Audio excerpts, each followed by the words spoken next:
Oton shamara argee qeeqoo intala argee machaaraa irraa qabamem.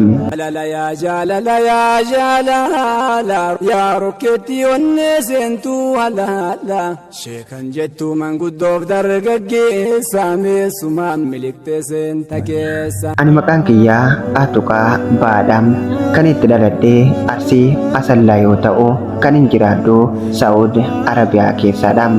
Ani fageenya keessaan turem garuu fageenyi sun onnee koo irraa jaalala hin fageessinem. Ani Arsiidha isheen immoo Harargee Machaaraadha. Bakki dhaloota keenyaa adda, daandiin jireenya keenyaa adda, garuu onneen keenya karaa tokko argachuu jalqabem. Dhugaa dubbachuudhaaf yeroo jalqabaaf wal baruu keenya keessatti guyyaa tokko ishee akka jaalladhu yaadee hin beekum. Jaalalli yeroo tokko tokko akkuma bubbee tasa dhufam, akkuma bubbee tasa dhufam. Osoo ati hin beekin onnee kee keessa seenam, achuma suuta suutaan mana godhatam. Bilbila yeroo haasawaa turre ijoollee ganda isaanii biratti wal barreem. Sana booda karaa feesbuukaatiin walitti dhufnem. Yeroon ishee argus waan tokko onnee koo keessatti jijjiiramem. Intalli sun baay'ee bareedduu turtem, garuu bareedina fuula ishee qofaa mitim. Amalli ishee nama hawwata, akkaataan itti dubbattu, kabajni ishee namaaf qabdu, tasgabbiin ishee fi gaarummaan amala ishee keessa jiru na ajaa'ibem. Ani duraan dhala Harargee ilaalchisee yaada mataa koo qaba turem. Namoonni achi baay'een nama arrabsuu ta'uu mala jedheen sodaachaa turem.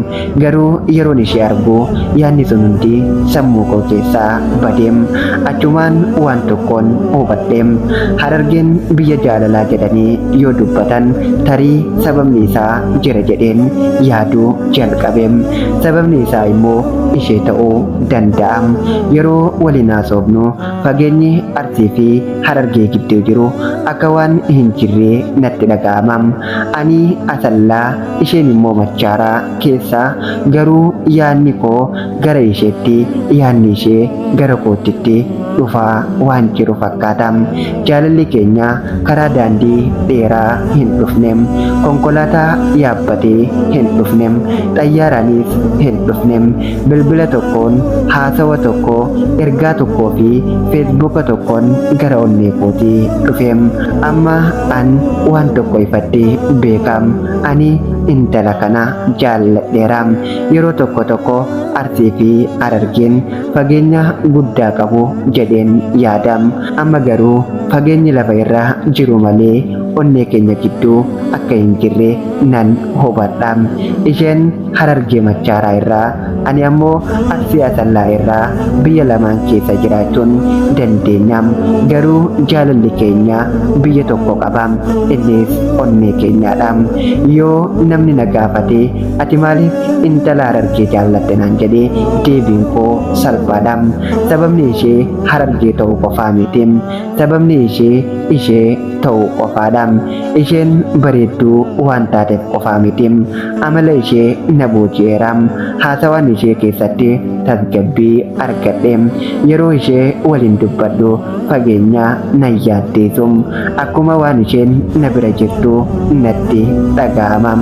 Kanaaf jaalalli keenya seenaa Arsii fi Harargee gidduu dhalate osoo hin taane fageenya jalqabee, bilbila guddichaa jalqabee feesbuuka irratti walitti dhiyaatee amma immoo onnee koo keessaa mana godhatee jiram.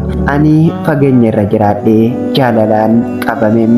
Isheen Harargee Machaaraa, ani Arsii Asallaadhaam. Bakki keenya adda ta'us onneen keenya tokko ta'uu danda'am.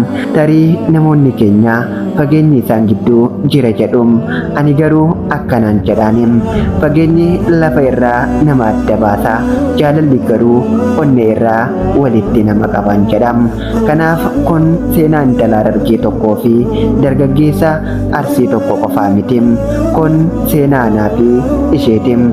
Seenaa jaalala fageenyaa mo'atee gara onnee lamaanitti karaa isaa argateedha. Jaalaltii akka daawwitii keessa of laaluudha taate yoo taate jalqaba sirraa tan ulaagaan si fayyaate jireenya illee bareechite soora taate bakka buutiin wal jaalattoota lamaaniif akka nyaataa fi dhugaatii.